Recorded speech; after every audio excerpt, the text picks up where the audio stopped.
Hello there, and welcome back to the Sleepy Nova Chronicles. 11 kilometers below the surface of the Pacific Ocean, something is alive. Not surviving. Not clinging to existence in the marginal, barely metabolizing way that the phrase might suggest. Not a microbe sealed in a crack, waiting in suspended animation for conditions to improve. Alive in the full biological sense. Moving. Feeding. Reproducing, processing the chemistry of its environment and responding to it with the behavioral flexibility of an organism that has been doing exactly this, in exactly this place, for longer than the human lineage has existed. An organism at the bottom of the deepest trench on Earth, in water so cold it is barely above freezing, under pressure so extreme that a human being lowered to that depth without protection would be crushed to a fraction of their original volume in seconds, living as if the conditions were unremarkable. As if the darkness and the cold and the crushing weight of 11 kilometers of water above it was simply the world. The only world it has ever known. The world it was built for. The deep ocean does not know it is inhospitable. Nothing that lives there does. And that is the first thing to understand tonight. The thing that changes everything else once it settles properly into the mind. The deep ocean is not the absence of a world. It is not the dark gap between the ocean surface where life is abundant and the seafloor where geology takes over. It is a world. The largest world on Earth, the largest habitat by volume on the surface of this planet, covering approximately 60% of the Earth's surface and extending downward through an average depth of 3,800 meters of cold, dark, pressurized water that most of human history has treated as nothing more than the empty space beneath the ships. The deep ocean is not empty. It never was. The image most people carry of the deep sea is one of two things. Either the terrifying version, the black water, the bioluminescent lures of anglerfish, the vast, toothy, nightmare creatures of nature documentaries filmed in the narrow beam of a submersible light, things that look as if they were assembled by an imagination specifically tasked with designing monsters. Or the empty version, the featureless, sediment-covered plain of the abyssal zone, a flat, dark, apparently lifeless desert at the bottom of the ocean where nothing interesting happens and nothing has ever happened. Both images are wrong. Not partially wrong. Wrong in their fundamental premise. Wrong in the assumption that the deep ocean can be understood in terms of the surface world's categories of hospitable and inhospitable, full and empty, life and not life. The deep ocean operates by different rules. Rules that have been in place for longer than complex life has existed on the surface of this planet. Longer than the first fish, longer than the first land plant, longer than the first animal that breathed air. The deep ocean's rules are the original rules. The rules that life learned first, in the cold and the dark and the pressure of a planet that had water before it had anything else. And those rules produce life of a kind that, once you understand it, is not terrifying at all. It is the most patient life on Earth. Consider the pressure first, because pressure is the deep ocean's most fundamental physical property, the condition that shapes everything that lives there more completely than any other single factor. At the surface of the ocean, the pressure of the atmosphere presses down on the water at approximately 1 atmosphere, 1 kilogram per square centimeter of surface. For every 10 meters of depth, the pressure increases by 1 additional atmosphere, as the weight of the water above adds its mass to the column pressing down on whatever is below. At 1,000 meters, the boundary of the mesopelagic zone, the layer that begins where the last usable light disappears, the pressure is 100 atmospheres. 100 kilograms pressing on every square centimeter of surface. The pressure that would collapse the hull of most research submarines. The pressure under which your lungs, if you were somehow transported there without protection, would compress to the size of your fist. At 4,000 meters, the average depth of the abyssal plain, the vast, flat, sediment-covered floor that covers more of the Earth's surface than all the continents combined, the pressure is 400 atmospheres. 400 kilograms per square centimeter. The pressure that industrial hydraulic presses use to stamp metal components.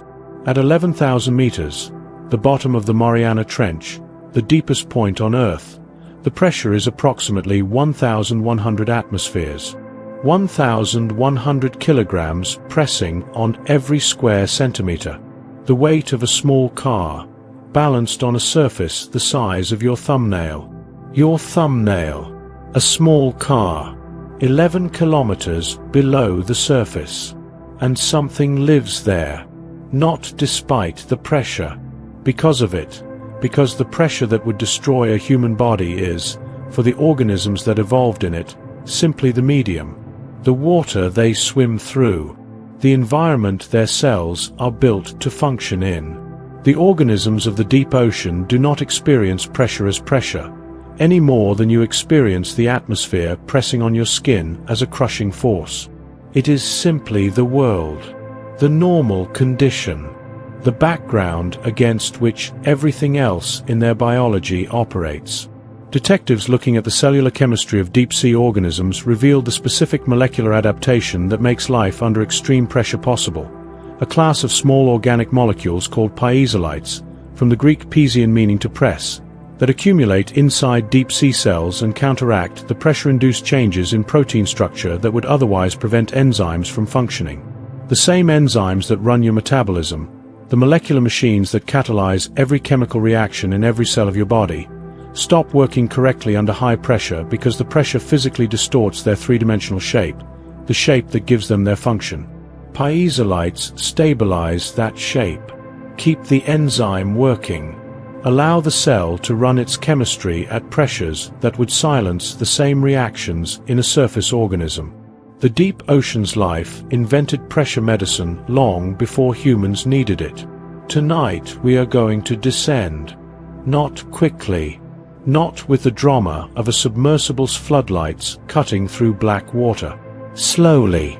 At the pace the deep ocean itself operates, which is to say, at a pace that makes the slow river look urgent, that makes the patient desert organism look hasty, that makes every timescale we have encountered in any previous journey seem, by comparison, almost rushed. The deep ocean operates at the pace of cold chemistry in the dark. And that pace, once you settle into it, once you allow your breathing to find the rhythm of water that moves in currents too slow to feel, in the dark below the last light, in the cold below the thermocline, is, of all the paces the natural world offers, the one most closely matched to the pace a body needs to cross the threshold into sleep. If this quiet descent is useful to you, this slow hour of pressure and darkness and the patient, ancient, cold chemistry life of the world below the surface, then I would gently invite you to subscribe, or to leave a thought below about which part of this stays with you. It helps other people who are lying in their own darkness, also trying to let the weight of the day press them gently downward into rest, find their way here, 1 fathom at a time. But for now, there is only this. Allow your shoulders to soften. Let the weight of your body press into the surface beneath you, not resisting the weight, not holding yourself up against it, but allowing it to do what weight always does when nothing resists it. Settle. Sink. Find the level that the pressure allows. Let your breathing slow to the pace of something that has all the time in the world, in water so cold and so dark and so still that time itself seems to move differently. The deep ocean has been dark for 4 billion years. It is not waiting for the light. Let's begin. At the bottom of the ocean, the earth is splitting open. Not catastrophically. Not in the way that a surface earthquake splits the ground, violently, audibly, in a single event that lasts seconds and reshapes the landscape in a moment of released tension.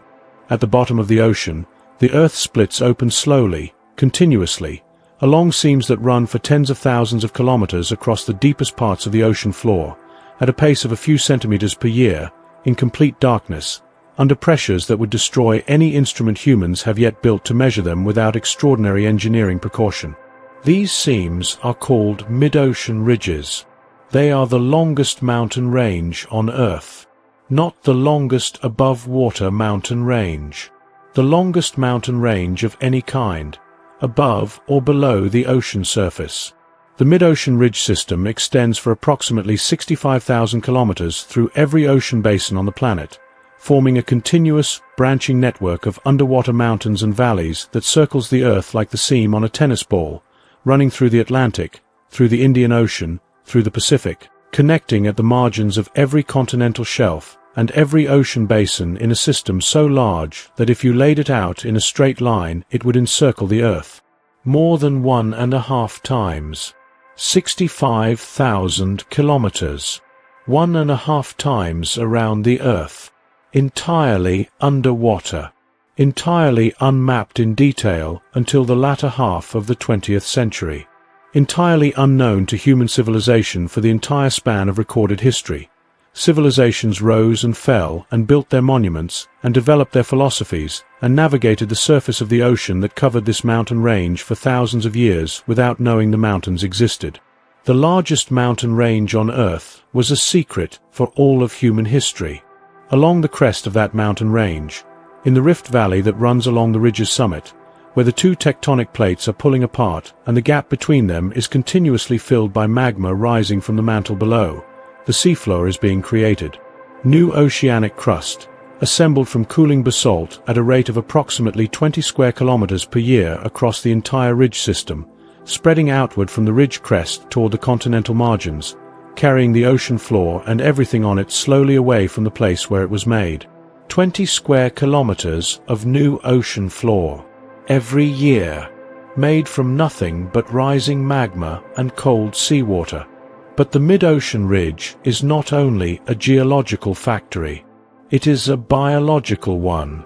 And the mechanism that makes it biological, the mechanism that transforms a geological feature into one of the most extraordinary ecosystems on Earth, is the hydrothermal vent. A hydrothermal vent forms where seawater percolates down through cracks in the newly formed ocean floor, descends toward the hot magma beneath, is superheated to temperatures of up to 400 degrees Celsius, and then rises back through the seafloor as a jet of mineral-rich, superheated water that erupts from the vent opening into the surrounding ocean. 400 degrees Celsius. Water boils at 100 degrees Celsius at the surface of the ocean. At the depth of a hydrothermal vent, typically between 2,000 and 3,000 meters, the pressure is so extreme that water cannot boil regardless of its temperature. The superheated vent fluid, emerging at 400 degrees, does not flash to steam. It remains liquid, a dense, mineral-saturated, chemically reactive fluid that jets into the surrounding cold water and precipitates its dissolved minerals almost instantly as the temperature drops from 400 degrees to the 2 degrees of the surrounding deep ocean. 400 degrees to 2 degrees. In the space of a few meters. The precipitation of those minerals, primarily iron sulfide, which is black, builds the chimney structure that gives the most dramatic type of hydrothermal vent its name. The black smoker. A chimney of precipitated mineral, sometimes reaching heights of 60 meters, the height of a 20-story building, growing upward from the seafloor in complete darkness, emitting a continuous jet of superheated black fluid that billows upward into the cold water like the smoke from an industrial chimney. Except the chimney is on the floor of the ocean, and the smoke is a mineral-rich fluid at 400 degrees, and the industrial process it is running is not manufacturing anything that human industry has ever produced. It is manufacturing life. The first hydrothermal vents were discovered in 1977 by a team of geologists aboard the deep-sea submersible Alvin, diving to the Galapagos Rift in the eastern Pacific Ocean, a section of the mid-ocean ridge where the seafloor spreading rate is relatively fast and the hydrothermal activity is correspondingly intense. The geologists were looking for the geological evidence of seafloor spreading. What they found instead, in the words of one of the scientists aboard, stopped them cold. Life. Abundant, dense, visible life. Clustered around the warm water seeping from the seafloor in concentrations that had no precedent in any previous deep-sea observation. Giant tubeworms, Riftia pachyptala, extending from white tubes up to 2 meters long, their crimson plumes waving in the vent current like a garden of enormous flowers in a wind that carried not pollen but hydrogen sulfide. Clams the size of dinner plates, packed in dense aggregations around the vent periphery. crabs moving through the community with the purposeful efficiency of organisms that have somewhere to be and something to eat. 2 meters long. The tube worm. In the deepest, darkest, most pressurized environment on the planet. Not surviving. Thriving. Detectives looking at the biology of the giant tube worm revealed the mechanism that makes life in this impossible place not just possible but abundant. A mechanism so unlike anything previously known in biology that it required the invention of a new category of metabolic process to describe it. The tube worm has no mouth, no digestive system, no mechanism for processing food in any conventional sense. What it has, packed into a specialized organ called the trophosome that fills most of its body cavity, are approximately 385 billion bacteria per gram of tissue. 385 billion bacteria per gram. A gram of tissue the size of a small sugar cube, containing 385 billion individual organisms. Those bacteria are chemosynthetic. They derive their energy not from sunlight, which does not reach the hydrothermal vent, but from the chemical energy released by the oxidation of hydrogen sulfide, the toxic gas that the vent fluid carries in high concentrations, and that is, at the surface of the ocean, a deadly poison lethal to most organisms at very low concentrations. The tube worm harvests hydrogen sulfide from the vent water through its crimson plume, the feathery, hemoglobin-rich respiratory structure that extends from the top of its tube, and that is red for the same reason your blood is red, because it contains hemoglobin, the same iron-containing protein that carries oxygen in your blood.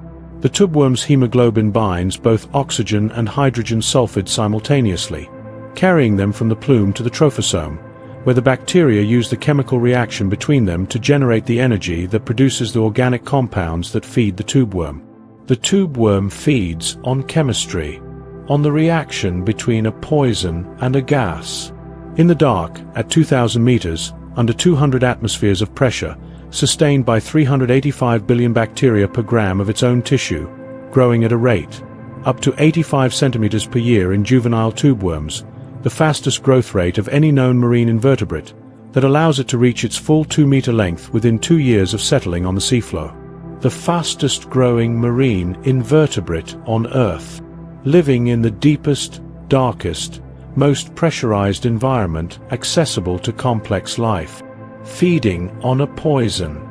This is the monster of hydrothermal vent biology, not the creature itself, which is extraordinary but not threatening, but the function it embodies. The tube worm is a living demonstration that sunlight is not the only energy currency available to life on Earth. That the food web, the chain of energy transfer from primary producer to consumer that sustains every ecosystem we encounter at the surface, does not require a star, requires only chemistry, requires only a source of chemical energy and an organism capable of converting it into biological work. The vent ecosystem runs on the Earth's own heat, not the sun's heat. The planet's interior heat, the same heat that drives the tectonic plates apart, that melts the mantle rock into magma, that erupts through the mid-ocean ridge as new seafloor and through hydrothermal vents as superheated fluid.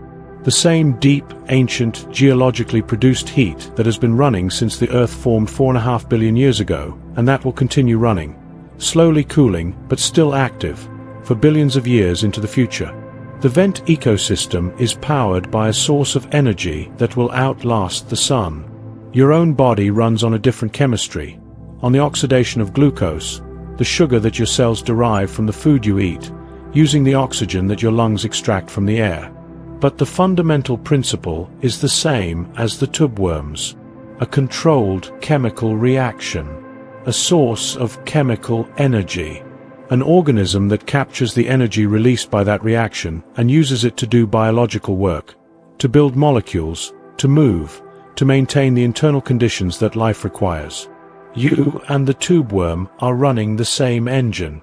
Different fuel, different oxidant, different pressure and temperature and depth, but the same fundamental thermodynamic logic, the extraction of energy from a chemical reaction and its conversion into the ordered, purposeful, self-maintaining process that we call life. Detectives looking at the diversity of life around hydrothermal vents across the world's ocean floor revealed that vent ecosystems are not all the same.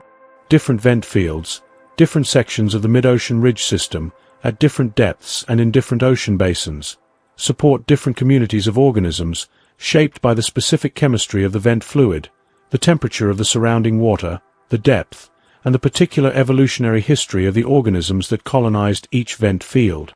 Atlantic vent communities differ from Pacific ones. Shallow vents support different species from deep ones. Each vent field is, in a sense, its own experiment in what life can do with chemical energy in the dark. And between the vent fields, in the cold, dark, sediment-covered abyssal plain that extends for hundreds of kilometers in every direction from each cluster of vents, a different kind of life exists. A slower kind. A life so reduced in its energy requirements and so patient in its pace that it makes the tubworm's rapid growth look extravagant. The abyssal plain is the largest habitat on Earth, covering approximately 54% of the ocean floor, approximately 360 million square kilometers, an area roughly equal to the combined land surface of all the world's continents. The abyssal plain is a landscape of almost unimaginable flatness, covered in a sediment layer of fine particles that have been settling through the water column for millions of years, accumulating at rates of between 1 and 10 millimeters per thousand years. 1 millimeter per thousand years. The sediment on the abyssal plain accumulates at a rate roughly equivalent to the thickness of a human hair every 1,000 years. The top layer of sediment on the abyssal plain today began its descent from the surface ocean approximately 10,000 years ago, around the time that the first human agricultural civilizations were developing in the Fertile Crescent. It has been falling slowly through 4,000 meters of cold, dark water for the entire span of recorded human history. And when it arrives, it settles into a landscape so still, so cold, so pressurized, and so removed from any energy source that the organisms living in it have evolved metabolic rates so low that they make every other organism we have encountered seem, by comparison, energetically profligate. Detectives looking at the metabolic rates of organisms collected from the abyssal plain and measured in pressure-controlled laboratory conditions revealed values that required the researchers to recalibrate their instruments on the assumption that they had been made incorrectly.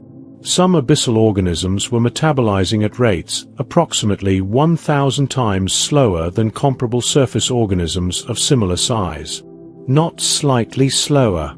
Not measurably slower in ways that required sensitive equipment to detect. 1,000 times slower. An abyssal sea cucumber, a soft-bodied, sediment-processing organism that moves across the abyssal plain consuming sediment and extracting the organic particles from it, moves at approximately 1 meter per hour. 1 meter per hour. Your resting heart rate pumps blood at approximately 5 liters per minute. The abyssal sea cucumber processes the organic content of the sediment it consumes at a rate so slow that its entire annual energy budget is roughly equivalent to the energy your body uses in approximately 45 minutes of sitting still. Your 45 minutes of sitting still. 1 year of the sea cucumber's life. This is the monster of abyssal biology, not in the sense of something threatening, but in the sense of something so extreme in its reduction, so complete in its adaptation to the minimum, that it redefines what the word life can mean when applied to the conditions of the deep ocean floor. Life at 1,000th the metabolic rate. Life on the energy budget of 45 minutes of your rest, stretched across an entire year of existence. Life so patient that the geological time that usually dwarfs biology instead becomes the medium through which it moves. The abyssal plain is the ocean's version of deep time. And in the dark, in the cold, in the crushing pressure of 400 atmospheres, it is full of it. Between the surface of the ocean and the floor, it is snowing. Not water snow. Not ice crystals formed by cold air and falling through a winter sky. Something slower than that. Something that falls through 4,000 meters of dark water at a rate of approximately 100 meters per day. so slowly that a single particle takes more than a month to complete its descent from the sunlit surface where it was produced to the cold sediment of the abyssal plain, where it will finally come to rest and become part of the geological record. It is called marine snow. And it is, in terms of the biological and geological work it does during that month-long descent through the water column, one of the most consequential slow processes on the surface of this planet. A continuous, global, 4-billion-year-old transfer of organic material from the sunlit surface of the ocean, where photosynthesis produces it, to the dark interior and floor of the ocean, where the organisms that never see sunlight depend on it entirely. Marine snow is what the deep ocean eats. Not exclusively. The hydrothermal vents we descended to in the previous movement run on chemistry, on the Earth's own heat, independent of the surface.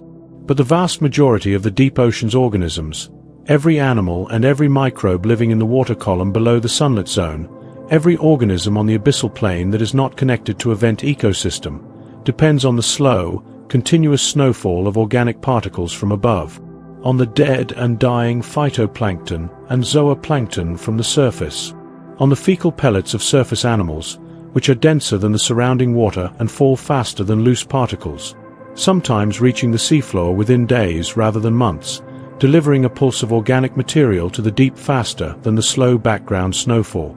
On the shed mucus houses of filter-feeding organisms called larvaceans, which build elaborate transparent structures around themselves to concentrate food particles, then abandon them when the structures become clogged, releasing them to sink slowly into the dark, carrying everything the structure collected. Abandoned houses, falling through the dark, toward the floor of the ocean.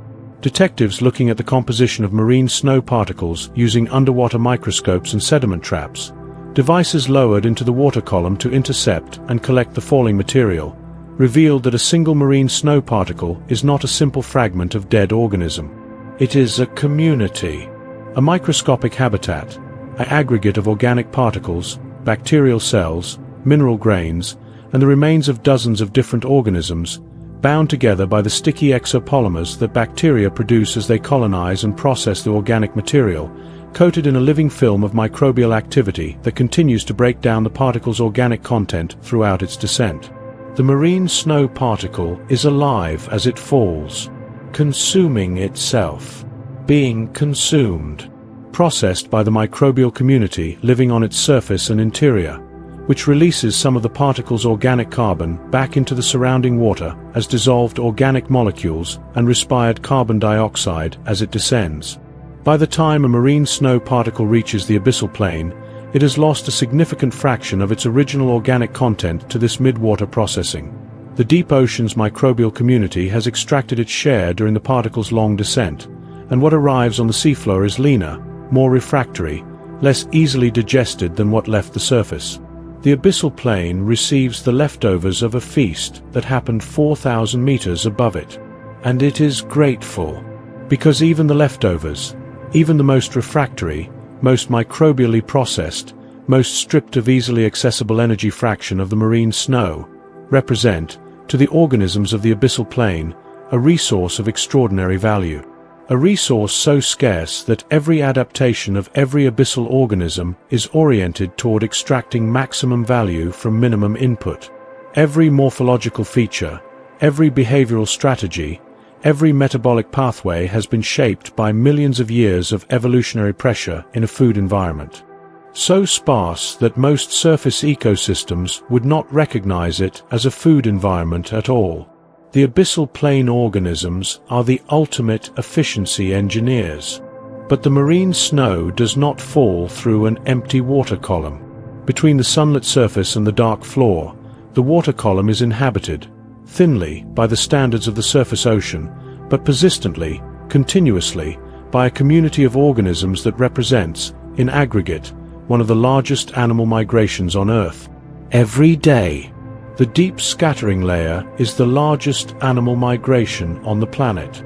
Not the wildebeest crossing the Serengeti. Not the monarch butterfly's transcontinental flight. Not the Arctic tern's pole-to-pole journey. The largest daily animal migration on Earth happens in the ocean, in the dark, in a layer of organisms that extends across all the world's oceans simultaneously, rising toward the surface every night and descending into the deep every dawn in a vertical migration of hundreds of meters that has been happening every single day for hundreds of millions of years. The deep scattering layer was discovered during the Second World War, when naval sonar operators noticed a false bottom appearing on their instruments at depths of between 200–700 meters during the day, a layer of something so dense and so acoustically reflective that it returned the sonar signal almost as strongly as the seafloor itself.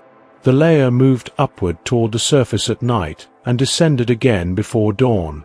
The sonar operators had found, without knowing it, the largest concentration of animal biomass in the ocean.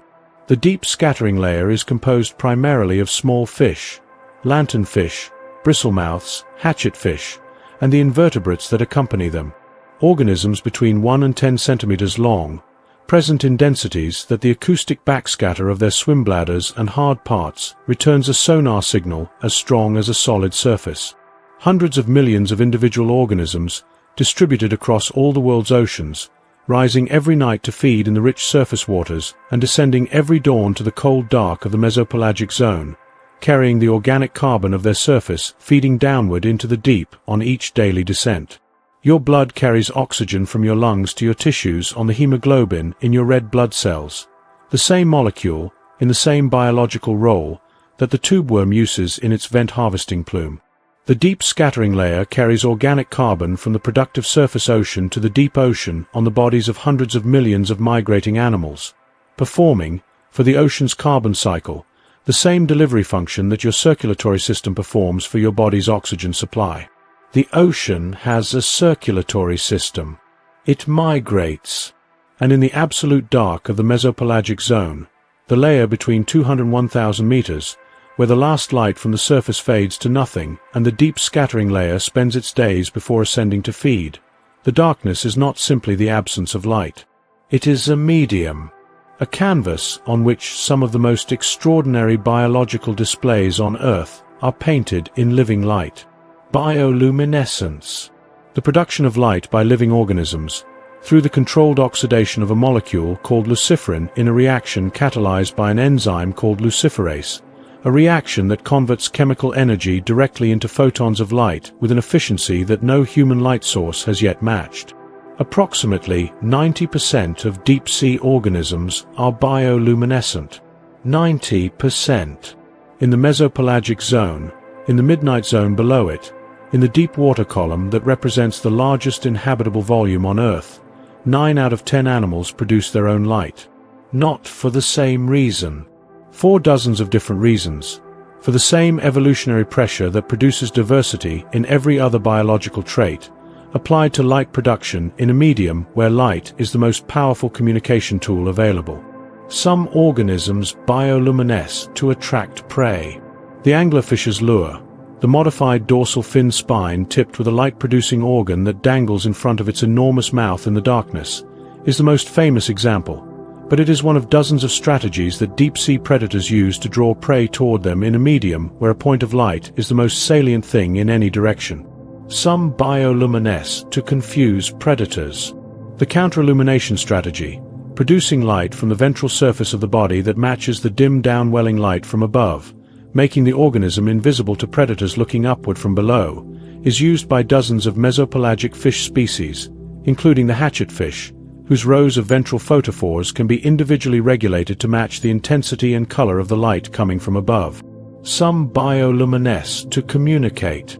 The firefly squid of the western Pacific, Wattersinia scintillans, produces coordinated light displays involving thousands of individual photophores covering its body, displays that appear to function in mate attraction and species recognition in a medium where the visual signals available for communication are limited to the light that organisms produce themselves. And some bioluminesce for a reason that detectives looking at deep-sea bioluminescence have only recently begun to understand fully. Not to produce light in the conventional sense, but to produce a burst of light as a last resort. The burglar alarm response.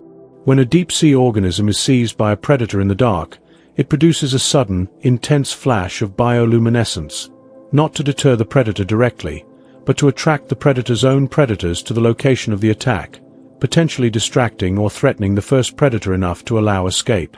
Light as a distress signal, sent into the darkness, toward whatever might be listening. Your own nervous system runs a version of this logic. When your cells are damaged, when an infection or an injury triggers the immune response, the damaged cells release signaling molecules that recruit immune cells to the site and alert the surrounding tissue to the threat. The signal is not light. It is chemistry, but the principle is the same. A distress signal sent through the medium of the system, toward whatever in the system is equipped to respond. The deep ocean and your immune system are running the same emergency protocol. Now consider the deepest expression of the deep ocean's generosity, the whale fall. When a whale dies in the open ocean and its body sinks to the seafloor, it delivers to the abyssal plain in a single event more organic material than would otherwise arrive via marine snow in decades. A large blue whale, the largest animal that has ever existed on Earth, reaching lengths of up to 30 meters and weights of up to 173 tons, delivers, when it falls to the abyssal plain, approximately 70 tons of organic-rich material to a habitat that normally receives only the slow, thin, already processed trickle of marine snow. 70 tons.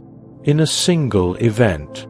To a habitat where the normal food supply arrives at the rate of a few grams per square meter per year. Detectives looking at the ecological succession of whale falls, the sequence of biological communities that colonize a whale carcass on the abyssal plain following its arrival, revealed a process so complex and so extended that it has been compared to the ecological succession that occurs on a newly formed volcanic island.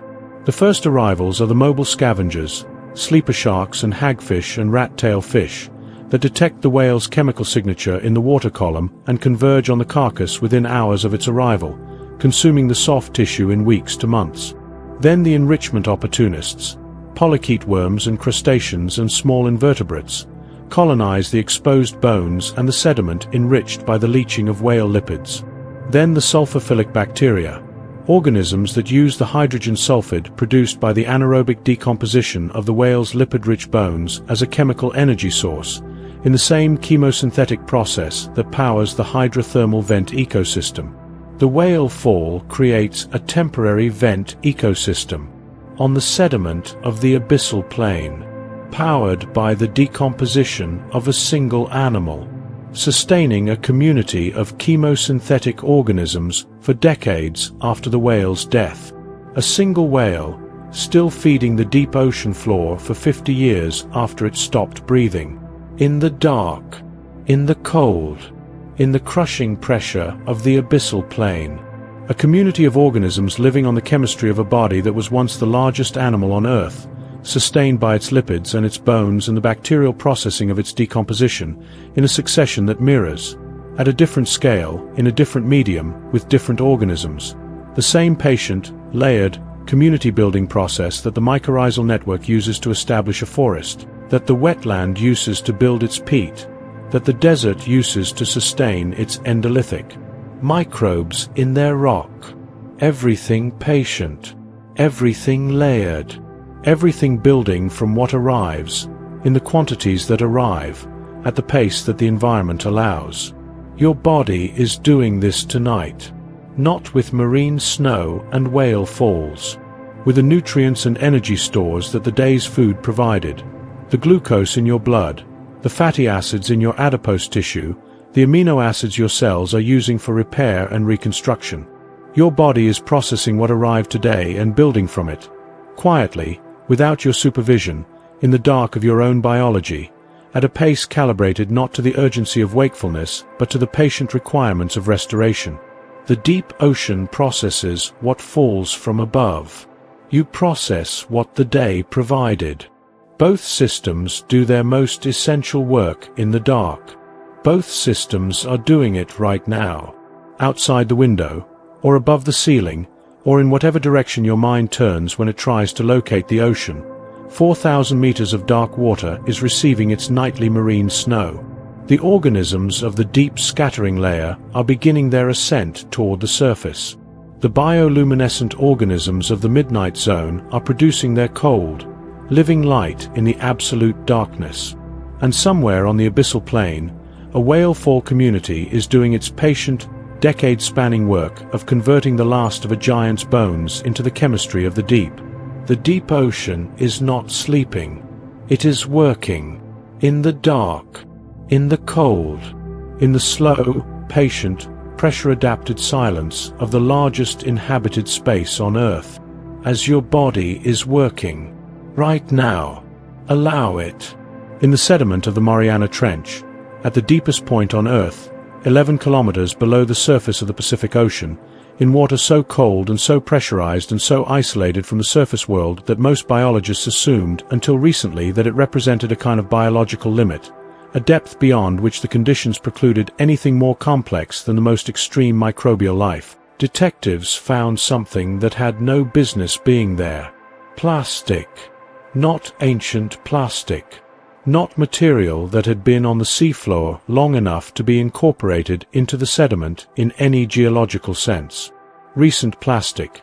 Plastic carrying the chemical signatures of compounds that have only existed since the mid-20th century. Compounds produced by the petrochemical industry and incorporated into the plastic materials that human civilization has been producing at increasing rates since approximately 1950, and that have been entering the ocean through every river and every coastal settlement and every piece of marine debris that has been lost or discarded into the ocean surface since that production began. Plastic in the deepest trench on Earth. In sediment that receives 1 millimeter of natural deposition per 1,000 years. In water that a human being cannot reach without extraordinary engineering. In a habitat that has been isolated from the surface world, isolated from sunlight, isolated from the atmosphere, isolated from the biological and chemical processes of the surface ocean for millions of years. The surface reached the bottom in less than a century. Detectives looking at the concentration of microplastics in sediment samples from Hadal trenches, the deepest ocean trenches, the final, most isolated environments on Earth, revealed concentrations that exceeded the microplastic concentration in surface sediments from some of the most heavily polluted coastal areas on the planet. The trenches, it turned out, are not simply isolated pockets at the bottom of the ocean. They are traps. The funnel-shaped geometry of a trench, wide at the top, narrowing toward the bottom, concentrates the fine particles that settle through the water column, focusing them toward the deepest point. Everything fine enough to be carried in suspension by ocean currents eventually settles, and what settles tends, over time, to find the lowest point. The deepest places on Earth are the ocean's waste collectors. Not by design, by geometry. By the same gravitational logic that settles marine snow to the abyssal plain, the same slow, patient, inexorable movement of particles toward the lowest available point, now carrying, mixed into the biological and geological material that has always settled through the water column, the synthetic polymers of a civilization that has been producing them for 70 years and discarding them into the ocean at a rate of approximately 8 million tons per year. 8 million tons of plastic per year. Into the ocean. If you stacked that plastic in standard shipping containers, the 20-foot steel boxes that carry global trade across the ocean surface, you would need approximately 400,000 containers per year to hold it. 400,000 containers, loaded with plastic, entering the ocean every year. And the plastic does not stay at the surface. It fragments. Ultraviolet radiation and wave action break the larger pieces into smaller pieces, which break into smaller pieces still, until the fragments are microplastics, particles smaller than 5 millimeters, and then nanoplastics, particles smaller than 1 micrometer, fine enough to be carried in suspension through the water column, fine enough to be ingested by the filter-feeding organisms of the mesopelagic zone, fine enough to be incorporated into the marine snow particles that carry organic carbon from the surface to the deep. The plastic is entering the food web, at the bottom, at the top, at every level in between. Detectives looking at the tissue samples of deep-sea amphipods, the small crustaceans that are among the most abundant animals in the Hadal zone, found at depths exceeding 10 kilometers in every trench that has been sampled, revealed the presence of persistent organic pollutants in their tissues at concentrations 50 times higher than in the tissues of comparable crustaceans from surface waters of the most polluted ocean regions on Earth. 50 times higher. In animals that live at the bottom of the deepest trenches. In animals that have never been within 10 kilometers of the surface. In animals whose evolutionary history predates the existence of the compounds contaminating their tissue by hundreds of millions of years. Your own body contains persistent organic pollutants. The same class of synthetic compounds, PCBs, flame retardants, industrial chemicals, that contaminate the tissues of the hadal amphipod are present in detectable concentrations in the tissues of virtually every human being alive today, accumulated through the food chain and through environmental exposure across a lifetime of living in a world that has been producing these compounds since before most people alive today were born. You and the hadal amphipod carry the same chemistry, both downstream of the same source. Both without any evolutionary preparation for what the surface world sent down. But the plastic and the persistent organic pollutants are not the only surface influence reaching the deep. The ocean itself is changing, warming, acidifying, losing oxygen in ways that affect the deep ocean's biology through mechanisms that are less direct but more fundamental than the deposition of synthetic materials. The oxygen minimum zone is expanding. In every ocean basin, at depths between approximately 201,000 meters, the mesopelagic zone, the layer where the deep scattering layer spends its days, there exists a region where the oxygen concentration drops to levels that most complex life cannot tolerate.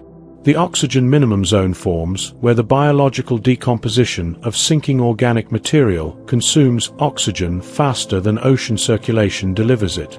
It is a natural feature of ocean chemistry. It has always existed, and for the organisms adapted to it, the few species that can tolerate very low oxygen concentrations, it provides a refuge from predators that cannot survive in its hypoxic water. But it is growing. As the ocean warms, its capacity to hold dissolved oxygen decreases, the same physical principle that makes warm fizzy drinks go flat faster than cold ones. As ocean circulation slows, driven partly by the warming of surface waters that reduces the density difference between surface and deep water that drives the thermohaline circulation, the delivery of oxygen to the deep ocean decreases. The oxygen minimum zone expands, upward, downward, laterally, claiming more of the water column, compressing the habitable depth range for the organisms that cannot tolerate hypoxic conditions. The vertical migration of the deep scattering layer, that daily journey of hundreds of millions of animals from the deep to the surface and back, is being compressed. The organisms that migrate upward to feed at night and downward to hide by day are finding their daytime refuge increasingly hypoxic, their migration route increasingly constrained, the habitable water column narrowing from both ends as the surface warms above and the oxygen minimum zone expands below. The deep ocean is being squeezed from both directions. Not quickly. Not on any time scale that a human lifetime can observe without instruments and long-term data, but measurably, continuously, in the same slow, patient, inexorable way that the deep ocean itself operates, not with the drama of a surface event, but with the accumulated momentum of a physical system whose inertia is so enormous that changes visible only in decades of careful measurement represent, in terms of the energy invested in producing them, a force that dwarfs anything the surface world has consciously applied.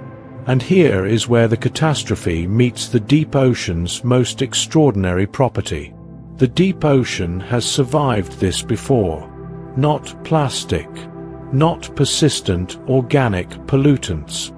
Not the specific chemistry of industrial civilization. But catastrophe. Mass extinction. The complete reorganization of the biological and chemical conditions of the ocean surface in ways that sent shockwaves through the entire water column, from surface to floor, altering the oxygen content and the temperature and the chemistry of every depth zone in every ocean basin simultaneously. 5 times.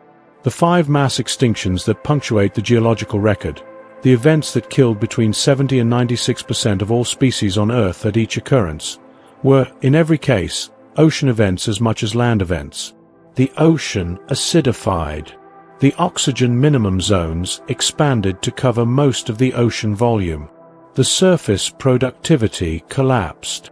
The marine snow that fed the deep ocean thinned to almost nothing. The hydrothermal vent communities were disrupted by changes in seafloor spreading rates, driven by the same tectonic activity that contributed to some of the extinctions. And the deep ocean survived. Not completely. Not without loss.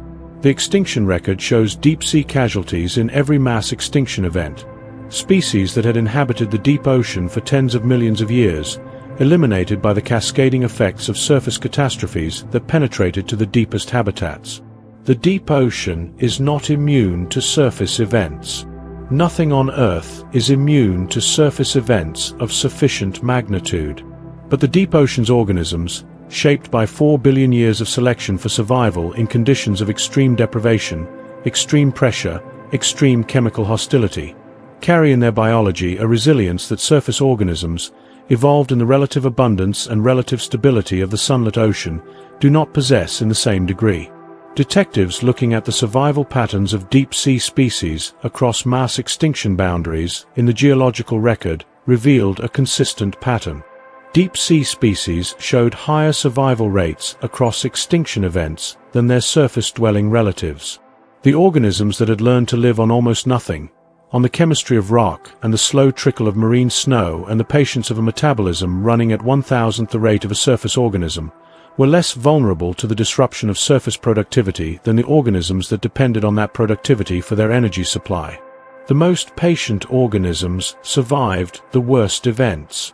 Not because patience is a strategy in any conscious sense.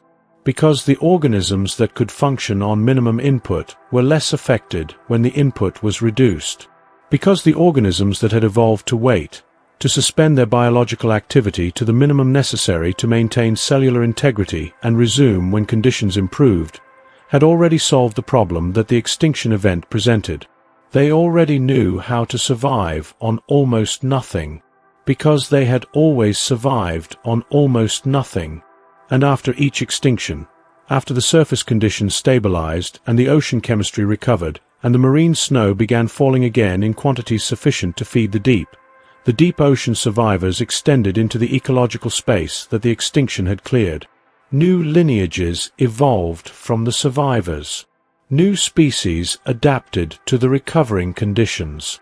The deep ocean's biological community rebuilt itself in the slow, patient, chemistry-driven way that deep ocean processes always rebuild, not in years or decades, but in millions of years of gradual recolonization and speciation and the slow accumulation of biological diversity in conditions that reward patience above all other traits.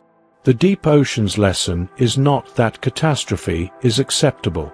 It is that the organisms most prepared for deprivation are the organisms most likely to persist through it. Your own body carries this lesson in its biology. The cellular stress response, the set of molecular mechanisms that your cells activate when they are deprived of oxygen or nutrients, or when their temperature rises above the normal range, is one of the most ancient and most conserved systems in all of biology. It is present in bacteria, in archaea, in every complex organism that has ever been studied. And it works, at its core, on the same principle as the deep-sea organism's metabolic reduction. When conditions deteriorate, the cell slows. It reduces its energy consumption. It activates repair mechanisms. It protects its most essential molecular machinery from the damage that the stressful conditions would otherwise produce. It waits, and when conditions improve, it resumes. Your cells have been doing this since the first cell divided in the warm shallows of the early ocean. The same molecular stress response that a deep-sea microbe uses to survive the disruption of a mass extinction event is running in your cells tonight. Not because your cells are under catastrophic stress, but because the cellular stress response does not only activate under catastrophe. It activates at a low level in the normal transition from wakefulness to sleep, as your body temperature drops, as your metabolic rate decreases, As the demands of wakefulness reduce and the cellular repair processes begin, your cells are activating their deep-sea protocols. Right now, in the dark, in the reduced temperature of a body approaching sleep, in the quiet of a nervous system that is finally, after a long day of surface world demands, beginning the descent toward the deep. The deep ocean has been doing this for 4 billion years. Descending, waiting, doing its essential work in the dark, surviving what arrives from above, rebuilding from whatever remains. You have been building toward this descent all day. The pressure of the deep is not a crushing weight. It is the weight that holds you still. It is the weight of water that has been dark for 4 billion years, pressing gently from above, settling you into the sediment of tonight's rest the way marine snow settles into the abyssal plain, slowly, completely, finding the level that gravity and the pressure of the deep allow. Let it press. Let it settle. The deep is not a place to fear. It is the place everything goes when the surface finally releases it. There is deep ocean chemistry in your cells right now. Not as a metaphor assembled to close the distance between your bedroom and the abyssal plane. As a literal, molecularly specific fact, the biochemical machinery running in every cell of your body tonight carries, in its most fundamental architecture, the chemical signatures of the deep ocean environment in which the earliest forms of life on Earth first developed those mechanisms. The enzymes in your cells, the ion channels in your neurons, the proton gradients across your mitochondrial membranes that generate the ATP that powers every biological process your body performs. These are not inventions of complex life. They are ancient technologies, molecular tools first assembled in conditions that, in their combination of chemical richness, thermal gradient, and absence of sunlight, most closely resemble the environment of a hydrothermal vent. Life did not begin in a warm pond. The leading hypothesis among the researchers who study the origin of life, the hypothesis supported by the largest body of chemical and geological evidence, places the origin of life at alkaline hydrothermal vents on the early ocean floor. Not the black smoke events we encountered in Movement 2, which are acidic and superheated and chemically hostile to the kind of gentle, sustained chemistry that the origin of life requires. Alkaline vents, a different type of hydrothermal system, where the fluid emerging from the seafloor is warm rather than superheated, alkaline rather than acidic, and rich in hydrogen rather than hydrogen sulfide. Vents whose mineral chimneys are not black but white carbonate structures with a texture that looks, under magnification, like a natural version of the microporous membranes that chemists use in laboratories to separate chemical reactions. Those natural microporous membranes are what the first life used. Detectives looking at the chemical conditions of alkaline hydrothermal vents and comparing them to the chemical requirements for the first biological reactions revealed that the mineral pores of vent chimneys provide, naturally and without any biological engineering, the proton gradient, the difference in hydrogen ion concentration across a membrane that all life on Earth uses to generate ATP. Every cell in your body, every bacterium, every archaean, every organism that has ever lived on this planet uses the same fundamental mechanism, the movement of protons across a membrane down a concentration gradient, driving the rotation of a molecular motor called ATP synthase, which uses that rotational energy to attach a phosphate group to ADP, producing ATP, the universal energy currency of life. Every cell in your body is running the chemistry of a hydrothermal vent. Not metaphorically, mechanistically. The proton gradient that your mitochondria maintain across their inner membranes, and that ATP synthase uses to generate your body's energy supply, is the same type of proton gradient that the mineral pores of an alkaline hydrothermal vent maintained on the early ocean floor 4 billion years ago, before the first cell had evolved to internalize the process. Your mitochondria are miniaturized hydrothermal vents, sealed inside your cells, running the same chemistry, generating the same energy currency, maintaining the same proton gradient that the deep ocean's geology maintained before life existed to use it.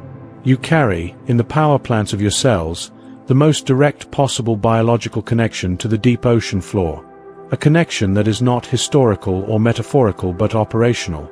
Running, right now, in the dark of your own biology, generating the ATP that is powering the maintenance processes of your resting body. You are running on deep ocean chemistry. You always have been. And the salt in you, the specific concentration and composition of dissolved salts in your blood and your interstitial fluid and the fluid inside your cells, echoes, in ways that biologists have noted for more than a century, the composition of the ancient ocean in which the first complex life evolved. Your blood plasma contains sodium, potassium, calcium, magnesium, chloride, and sulfate in proportions that are strikingly similar to the proportions of those ions in seawater. Not identical. The ocean's chemistry has changed significantly over 4 billion years, and the ionic composition of your body fluids reflects the ocean chemistry of the specific period when your lineage's physiology was being shaped by evolution, not the ocean chemistry of today. But similar. Recognizably similar. Similar in the way that a copy of something ancient resembles its original, carrying the essential proportions, the fundamental relationships between the components, the chemical logic of an environment that shaped the biology it contains so completely that the biology carries the environment's signature inside itself. Even after billions of years of evolution have moved the organisms that carry it far from the water in which it was first assembled. You carry the ocean inside you, not as a sentimental observation about the origins of life. As a physiological fact, the internal medium in which your cells operate is a diluted, regulated, carefully maintained version of the seawater in which the first cells operated. Your kidneys work continuously to maintain the ionic composition of your blood within the narrow range that your cells require. The range that your evolutionary history has determined is the right range, the range that your ancestors' cells were bathed in when the molecular machinery of your biology was being assembled in the ocean 4 billion years ago. When your kidneys fail, your blood's ionic composition shifts away from that ancient seawater ratio, and your cells, deprived of the specific chemical environment they evolved to function in, begin to fail. The ionic composition of your blood is not arbitrary. It is a memory, a 4 billion-year-old memory of the ocean encoded in the requirements of every cell in your body. The deep ocean is not outside you. It is the medium you carry inside you. Detectives looking at the specific proteins most conserved across all life on Earth, the proteins present in bacteria and archaea and every complex organism, the proteins so fundamental to the functioning of life that evolution has preserved their basic structure for 4 billion years without significant alteration, revealed that the most conserved proteins are, almost without exception, the proteins of the energy-generating systems, the ATP synthase, the proteins of the electron transport chain, the proteins that manage the proton gradient across membranes. The most ancient molecular technology life possesses is its power generation system. The same power generation system running in your mitochondria right now, in the dark of your cells, in the quiet of your resting body, generating the ATP that is powering your cellular maintenance, your membrane repair, your immune surveillance, your memory consolidation, has been running, in essentially the same form, since before the first cell had a nucleus. Since before the first multicellular organism existed. Since before the first animal swam in the ancient ocean. Since before anything alive on Earth had eyes to see the light it had not yet learned to depend on. Your cells have been running this chemistry for 4 billion years. Not these specific cells. Not this specific body. But the chemistry, the unbroken lineage of molecular technology that passes from cell to cell through every division, in every generation of every organism in the continuous chain of life that connects the first cell to you, has been running without interruption for 4 billion years. Through 5 mass extinctions. Through ice ages and volcanic winters and the slow drift of continents and the gradual brightening of the sun. And every other disruption that the Earth's history has produced. Without stopping. The chemistry of your cells is 4 billion years old. And tonight, in the dark, in the reduced temperature and the slowed metabolism and the quiet of a body that has finally, after a long day of surface demands, begun its descent, that chemistry is doing what the deep ocean's chemistry has always done when the surface goes quiet and the pressure settles and the light disappears. It is maintaining. It is repairing. It is running the ancient, patient, pressure-adapted protocols of a biological system that does not require light or warmth or the urgency of the surface world to do its most essential work. It requires only this: the dark, the still, the pressure of the deep settling over everything like the water column settling over the abyssal plain, not crushing, not hostile, simply present. Simply the weight of everything above, pressing gently downward, holding everything below in the specific stillness that the deep ocean has always provided to the life it contains. You feel that weight right now. Not the weight of 11 kilometers of water, the weight of the day. The weight of everything the surface world required of you between waking and now. The weight of the decisions and the information and the interactions and the sustained effort of maintaining a conscious, functioning, surface-adapted organism through the hours between dawn and dark. That weight is real. It is biochemical, measurable in the adenosine concentration of your brain, in the cortisol that has been cycling through your bloodstream, in the depletion of the neurotransmitter stores that sustain the day's cognitive work. It is the weight of depth. And your body, which carries 4 billion years of deep ocean chemistry in its cells, knows exactly what to do with that weight. It descends, not away from anything, toward something, toward the specific physiological state that 4 billion years of life have identified as the state in which the most essential biological work can be done.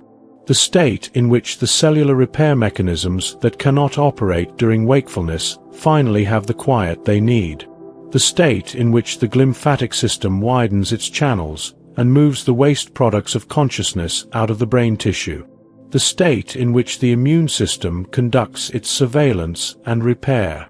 The state in which the memory consolidation systems do the patient, below-conscious work of converting the day's experiences into the long-term storage that tomorrow will draw on. The state that the deep ocean has been in for 4 billion years. The state of productive dark, of working stillness, of life doing its most essential business in the absence of light. If this descent has been useful to you tonight, if this slow journey from the surface to the deep, from the hydrothermal vent to the abyssal plain, from the marine snow to the whale fall to the bioluminescent dark of the midnight zone, has helped the weight of the day settle into something you can finally stop holding up against, then I would gently invite you to subscribe, or to leave a thought below about which part of this stayed with you longest. Whether it was the tube worm feeding on a poison at 2,000 meters, or the deep scattering layer rising in the dark every night like a tide of living things, or the whale still feeding the abyssal plain 50 years after its last breath, or simply the knowledge that the chemistry in your mitochondria is 4 billion years old and was running long before anything alive knew what light was. It helps other people find their way here. Other people in their own dark, also beginning their descent, also feeling the weight of the surface world press them gently toward the deep. 1 fathom at a time. And if sleep is still arriving slowly, if the surface has not yet fully released you, there is another journey waiting. Another deep place. Another piece of the living world told at this same unhurried pace, in this same quiet voice, ready to carry you somewhere older and darker and more patient than anything that happened today. It will be there when you need it. But for now, feel the weight, not as something to resist, as something to receive, the way the abyssal plain receives the marine snow, completely, without urgency, allowing each particle to settle into the place gravity and the deep current assign it, allowing the accumulation to happen at the pace the depth allows. Your shoulders are the surface. Allow them to soften now, to release the tension that the day required them to hold, the way the surface ocean releases the marine snow it has been holding in suspension, letting it go, letting it begin its descent.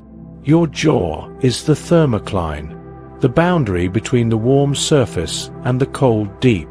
Allow it to unclench, to stop being a boundary, to let the warmth and the cold find their own level, To stop holding the surface world separate from the deep world, it is always in the process of becoming. Your hands are open water. Allow them to open completely.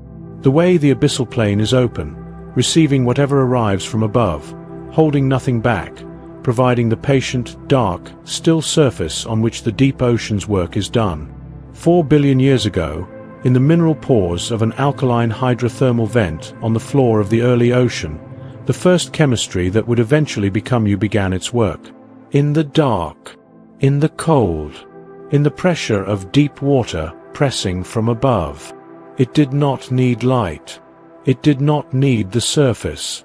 It needed only the gradient, the quiet flow of protons across a membrane, the slow, patient, continuous transfer of energy from the chemistry of the deep to the chemistry of life. That transfer is still happening in your mitochondria, right now, in the dark of your cells, in the still of your body, in the deep of tonight. Nothing needs solving. Nothing needs light. The chemistry knows what to do. It has always known. It was doing it before the sun rose over the first ocean. It will be doing it when you wake. Let it work. Let the deep take you. Slowly. Completely. Without resistance. The way marine snow falls through dark water. The way the abyssal plane receives everything that arrives. The way the deep has always received the surface world when the surface world finally, completely, lets go. Let go. Sink. Sleep well. And good night.